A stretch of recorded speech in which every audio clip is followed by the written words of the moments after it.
Hello everybody, this is Toys R Us, and for this special figure showcase we're going to be looking at the 1984 Series 1 Decepticon Seekers.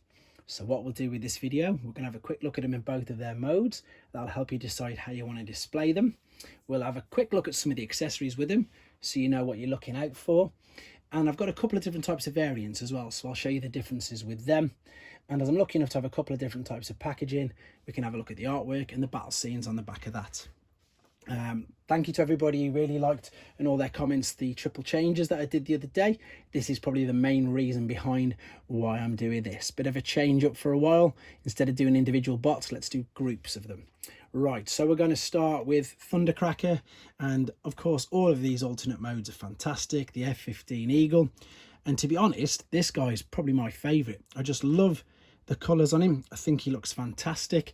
So when you've got the plain mode, unfortunately you do need a lot of accessories. You need the two tail fins, the two rudders, the two wings, the two missile launchers, the smaller missiles, and of course the landing gear. Yeah, I just think he looks absolutely stunning, really stunning. Of course the alternate mode's very, very good, and of course the alternate mode's for the same as them all. That's where Hasbro learned very early that they can of course sell exactly the same mold and just to put under different toys.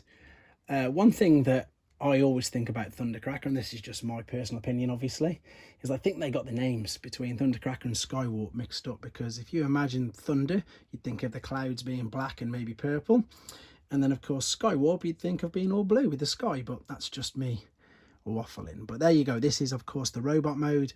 Now the big difference is that the missiles there and the two fists.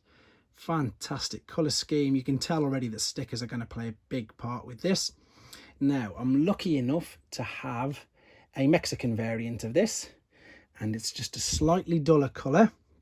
There's no white trim on the stickers. Again, if you want more detail, there is an individual video on this on my channel. This is just a quick overview for everybody because that's what they've asked for. And then the other thing is the nose cone is solid plastic. I know you can't tell that from here, but if yours has got a solid plastic nose cone, that might be the reason why. You might not know obviously, but now you do. Let's have a quick look at the packaging then. And again, I'm really lucky with these.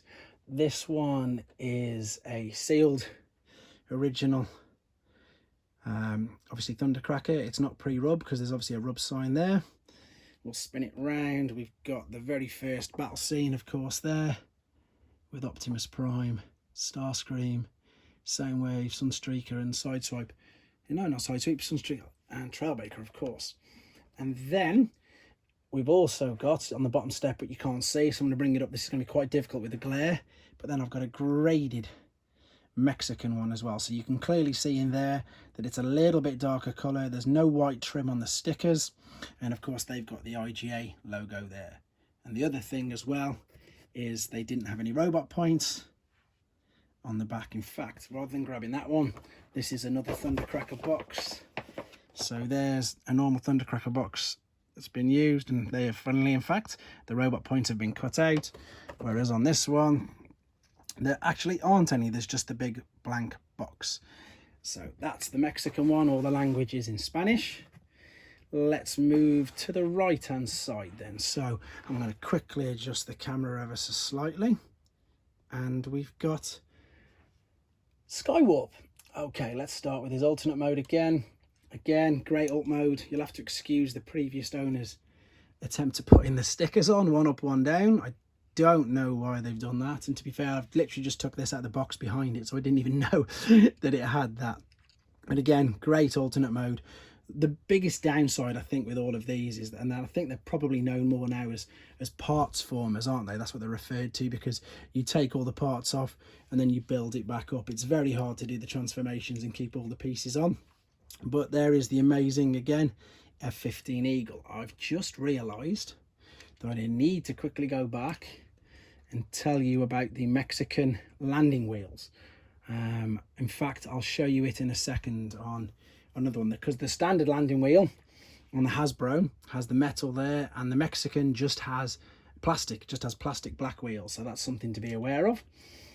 Here he is, Skywarp in his robot mode, and again All the parts, they're pretty much just remolded, they're just different colours. You've got the launchers, the null rays, etc. Unfortunately, I don't have a Mexican variant of this. I sold him in my more naive Transformer collecting days, shall we say. You know, when you sell things, you don't really know what you've got. And the way to tell if he's Mexican or not is his nose cone is purple. So everybody now is going to go and check that. But there's his alternate mode. Brilliant. I've got two different types of packaging. We've got the standard Hasbro one, which is this. There's the artwork. As I say, he's taken out. He's in that jet mode there. Exactly the same battle scene, so I'm not going to dwell too much on that. The other type of packaging that I've got for Skywarp is the Takara version, and for those of you unaware, the boxes are much smaller, they don't have bubbles, they have polystyrene inserts, and funnily enough, if you have a look at the picture there, you can see the nose cone is coloured purple, and that's why the Mexicans gave him a purple nose cone, because that's what he was in all the pre-production photographs of him. If you have a look at your old catalogues, you will see that he had a purple nose cone. Now the back is slightly different. We've got the transformation process there. We've got the same battle scene, and we've got the number 23, which obviously referred to his issue number. And that is the Takara version. Moving over to Starscream. There we go. Right, so let's go the jet mode first and foremost. Oh, I'll pick that up in a second, it's no big deal. I know this is pretty much everybody's favourite, and you can't deny it's a good figure. It is a good figure, but for me, as I say, Thundercracker's colour scheme, I think he just works far better. And again, it is just a redeco of all the same pieces. He looks good, he does look good. Right, let's get the standard Hasbro robot mode first and foremost. I think he displays far better in his robot mode for his colour scheme. And again, if you've got the good stickers with the yellow, obviously at the top and at the bottom, then he looks really good, to be honest. That's, yeah, I display him in the robot. I display my jets in the robot mode. The jets, as I say, don't actually fit on the shelf. So they're in the robot mode, and then the jet is in the box. Right, in fact, I'll pick up this guy. Again, I've done my own video on it. This is the Mexican variant, and he is very, very silver, very, very shiny. I'll give you a quick comparison. Again, there is a comparison, full comparison video if you've not seen these. You can see that this guy is pretty much silver, isn't he? And again, he's got a solid nose cone compared to the standard Starscream, but you won't be able to tell that by looking at it on this picture, unfortunately. Finally then, let's have a quick look at Starscream's box again. He's out of the box because he's on display there. There's his artwork though, and of course we've got exactly the same battle on the back. But there you go. So as I say, I'm going to be doing a couple more of these group showcases rather than the actual individual reviews and stuff. But again, this channel is just as much for you as it is for me. You keep your ideas coming, what you want to see, you let me know, and I will happily video it. Again, I know I've just took on quite a few, I've been fortunate enough, that's my old mini managerial speak, I've took on, I'm saying it again, I've had recently acquired a load of new subscribers. Thank you ever so much for this. But for those of you unaware, I've got the entire run of Generation 1 figures. So if there's a figure that you want showcasing, that you want to see, perhaps you've not seen it, I might only have one of it, but I definitely will have it. So if you want a figure showcasing or showing to yourself, drop me a message. I'll even dedicate the video to you. So thank you all for watching. Thank you all for commenting, liking, subscribing, making this channel just as fun for me as it is for you guys. I'm really enjoying doing it. I'm glad you guys are enjoying watching it all. And of course, please take care. Thanks for watching. Like and comment. And don't forget to subscribe.